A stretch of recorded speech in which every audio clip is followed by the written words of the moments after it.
꿈을 기록해 보겠습니다.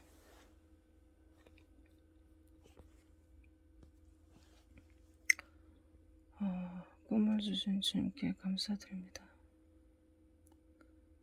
제가 너무 잠이 안 와가지고요. 현실에서 내 침대는 왼쪽에 벽이 있습니다. 벽을 물끄러미 쳐다봤어요. 왜 잠이 안 올까 하면서 벽을 쳐다봤는데요. 어느 순간 벽에 이미지가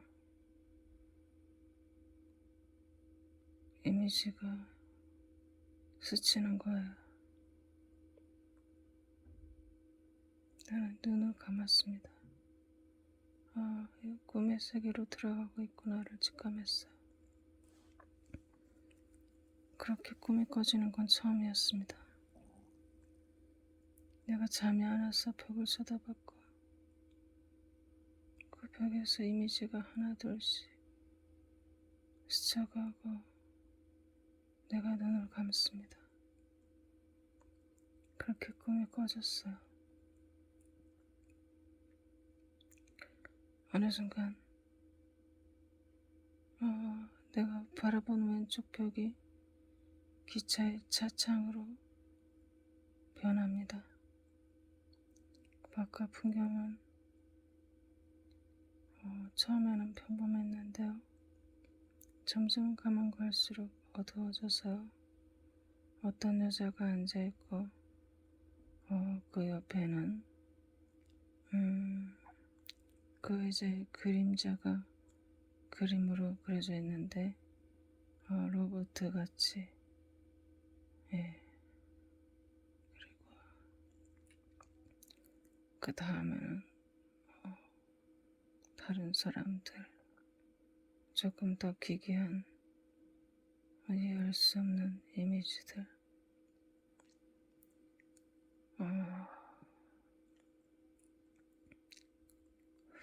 근데 이상한 것은 내가 앉아있는 자세가 원래 내부를 바라보면서 앉아있게 돼 있잖아요. 근데 내가 창 쪽에 앉아있음에도 불구하고 외부를 향해서 앉아있더라고요. 그래서 창밖 풍경을 더 잘 볼 수가 있었습니다. 어느 순간에 내가 외부인들이 대해서 궁금해지게 잠깐 차가 멈췄는데 기차가 어떤 아줌마가 나를 쳐다보더니요. 계속해서 나한테 항의를 합니다. 막 소리를 지르면서 뭐라고 하는지 모르겠어요. 소리는 잘 안 들리고 막 화를 내요. 그래서 내가 또 오른발을 들어서요. 밖에 있는 여자를 발로 찹니다. 그랬더니 그 여자가 충격을 받는 듯이 내가 찰 때마다 조금 이렇게 뒤로 이렇게 자빠지려는 그런 모션을 취합니다.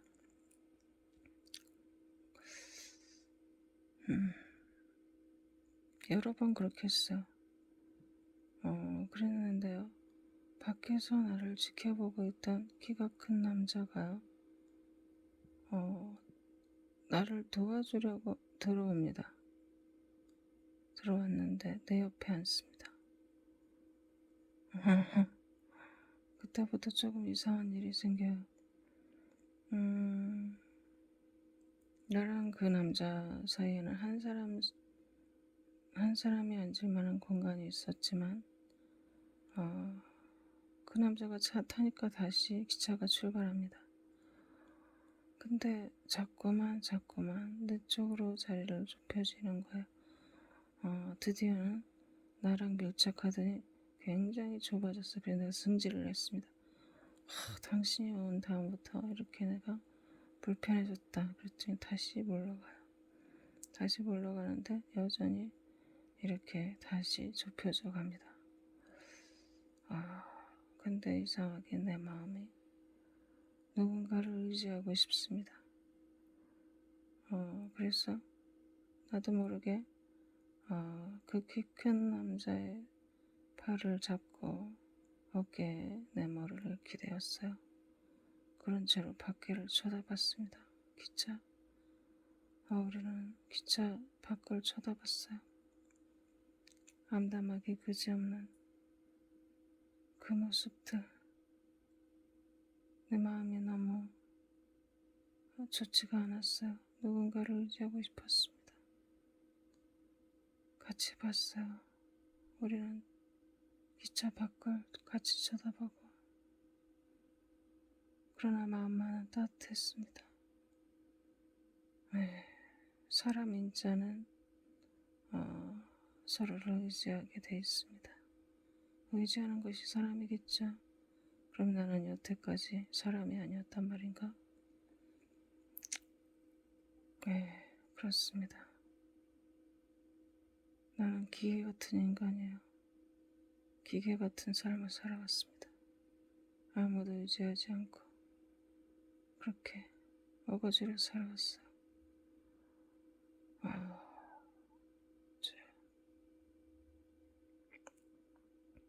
악으로 깡으로 살아왔어요. 인간의 감정을 미숙합니다. 난 미숙한 인간이에요.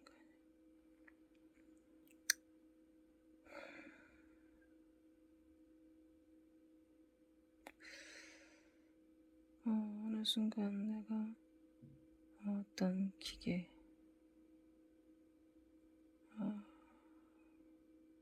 테레비,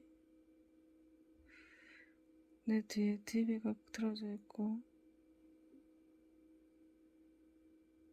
나는 테레비가 싫어서 보기가 싫었어. 내 옆에는 또 왼쪽에 또 침대가 있어요. 침대가 있는데 우리 사촌 오빠가 나왔던 것 같은데 내가 안경을 썼나 선글라스 썼나 잠깐 기억이 안 납니다. 그런데요 외계인이 또 나왔던 것 같고, 그 기계, 그 테레비가 기계로 변하더니 그 기차 안이 굉장히 추웠습니다. 기억이 나요. 그래서 내가 선풍기를 끄고 외투를 입기 위해서 외투를 찾았습니다. 그런데 내 옆에 앉아있는 남자가요, 내가 들고 있는 외투를 보더니 자기가 입던 털조끼를 벗고 내가 들고 있던 털 외투를 바꿔서 입고 나를 그 조끼를 주는 겁니다. 그래서 이해할 수는 없지만 내가 그걸 들고 그 TV가 내 뒤에 있던 TV가요 퍼 외투를 만드는 기계로 변해 있어요. 그래서 내가 그것을 조작하고 있습니다. 처음에 나온 옷이 하나 입었었고, 두 번째로 옷이 나오는데 굉장히 이상하게 그 끝자락이 기계에서 계속 이렇게 타이핑 되면서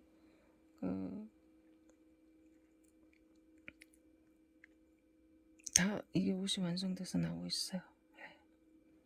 완성이 됐습니다. 옷이. 페이크 퍼 코트입니다. 근데 굉장히 옷이 아름답지가 않고 중간중간에 이렇게 굵은 하얀 실로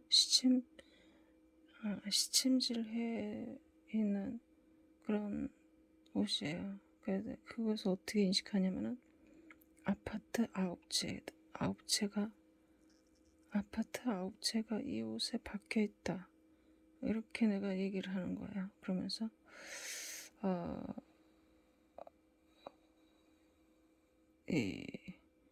감사받았 봤을 때, 공무원이 이렇게 봤을 때, 통과해야 되는, 그 개수가 있대요. 아파트가.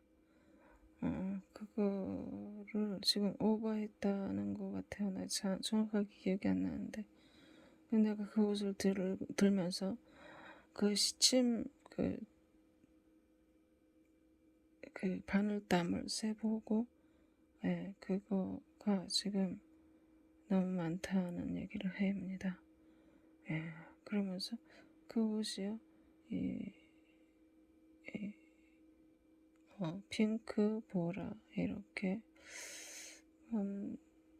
색깔, 그림이 딱 저기 들어있어요.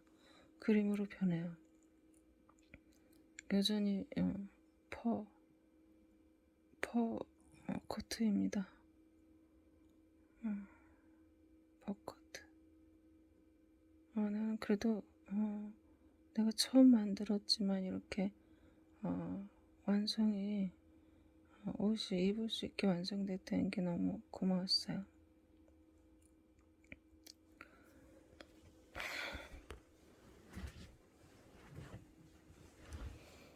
자,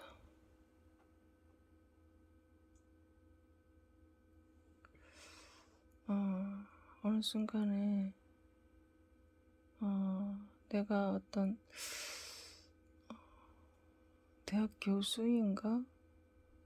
아무튼 굉장히 고차원의 그 정략가로 변화해 있습니다.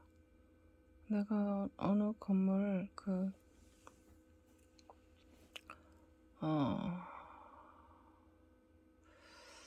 어느 건물 저기 2층 통로에 서 있고요.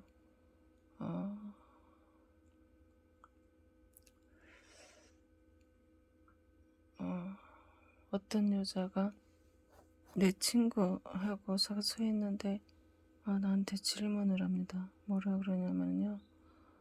자기 언니는 전응아 그 아들이 있는데 성격이 굉장히 남자 같다는 거예요. 네, 그게 정상이냐는 거죠. 나한테 묻습니다. 나도 좀 약간 남자 같은데 그러나 내가 대답을 합니다. 이런 생각을 해요. 난 속으로. 나도 약간 남자 같아. 그래서 대답을 합니다. 이제 말로 대답을 해요. 여자가 가장 여자 같은 것이 가장 좋은 것이다. 그러나 당신의 언니는 안 좋은 악조건 속에 지금 놓여 있어. 그 아들을 돌보기 위해서는 강해져야 돼, 세져야 돼. 그렇기 때문에 남자 같은 성격은 당연한 것이다. 그렇게 얘기를 했습니다. 만약에 조건이 좋고 모든 것이 편안하다면 여자가 드세질 이유가 있을까?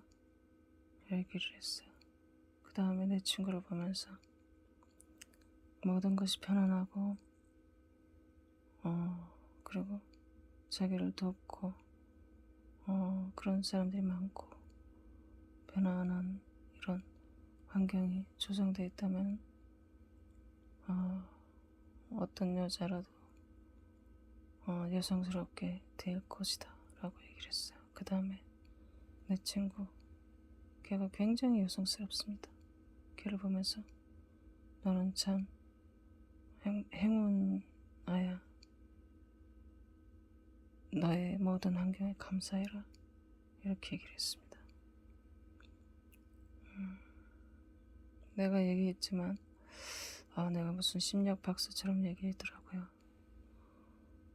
그랬더니 그 동생이 나를 자기 언니 사업에 관련해서 초대를 했습니다. 여전히 우리가 이렇게 내실에 들어있는데 내실 문 하나를 열고 나가면 전철인가? 전철이 막 복잡하게 돌아가요.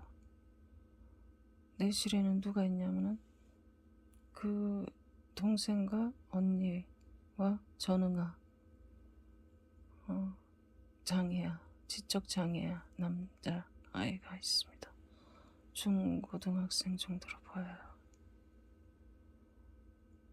근데 그 언니가요, 나한테 오더를 맡길 것처럼 얘기를 하면서 조건을 거는데 뭐라 그러냐면은 네가 2주 동안에 이 일을 하면서 동시에 내 아이를 돌봐라 그러는 거예요.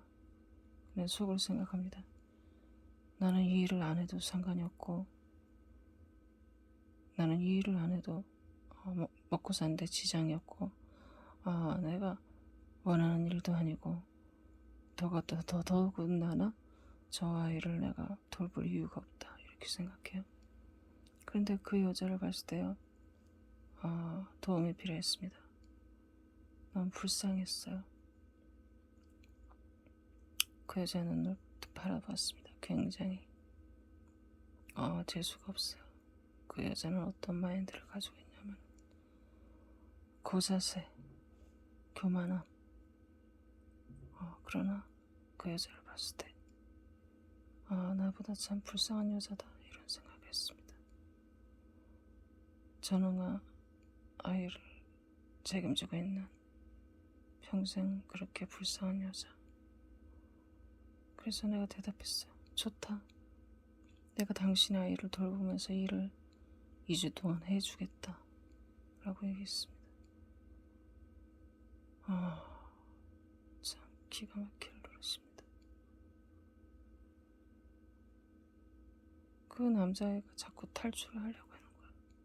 여전히 문 밖을 나가서 그 문을 나가면 애가 실종이 됩니다. 어디로 튈지 몰라요. 내가 그 아이를 안고 들어오고 몇 번을 그렇게 했습니다. 그러면서 그 아이에게 내가 무슨 얘기를 했는지 기억은 나지 않지만 나는 이것이 무슨 꿈인지 알 수 있을 것 같아.